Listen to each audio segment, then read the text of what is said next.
తత్వం. దేవాలయానికి వెళుతున్నాము అని చెప్పేసానంటే మన లోప నివారణల కోసం వెళ్తున్నామని చెప్పేసి మనం అనుకుంటున్నాం. ఇది చాలా తప్పు విశేషం. అయ్యగారులది కూడా చాలా తప్పు ఉంది ఈ విషయంలో. అక్కడెక్కడనో ఏదో పోతే నీకు అది తీరిపోతుంది పో అని చెప్పేసి పంపిస్తున్నారు. అది కాదు, అక్కడికి వెళ్ళు, నీకు శక్తి వస్తుందని చెప్పేసి పంపించాలి. ఆ దేవాలయాల్లోకి వెళితే మనం ఎనర్జెటిక్గా మారుతాం, శక్తివంతులం అవుతాం.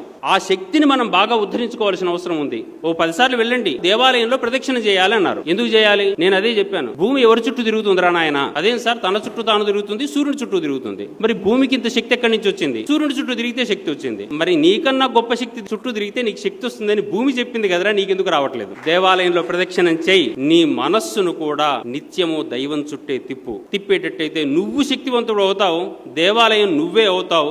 దేహో దేవాలయ ప్రోక్తో జీవో దేవ సనాతన త్యజేత్ అజ్ఞాన నిర్మాల్యం సోహం భావేన పూజయేతని నువ్వు దేవుడిగా మారిపోతావురా నాయన. అందుకని దేవాలయానికి వెళ్ళాలి. నీవు దేవాలయానికి వెళ్ళిన సందర్భంలో ఇట్టిట్ట తిరిగి చేతులు చెంపలు కొట్టుకొని ముద్దులు పెట్టుకొని తిరిగి రావడం కోసం కాదు. అక్కడికి పోయిన తర్వాత 1 గంట కూర్చోండి. ఎందుకు కూర్చోవాలంటే ఆ ఎనర్జీకి నాకు లింక్ ఏర్పడాలి. Connectivity is most important than all. అందుకని నీ అనుబంధాన్ని దేవునితో పెంచుకో. నీ అనుబంధాన్ని నీలో ఉండేటటువంటి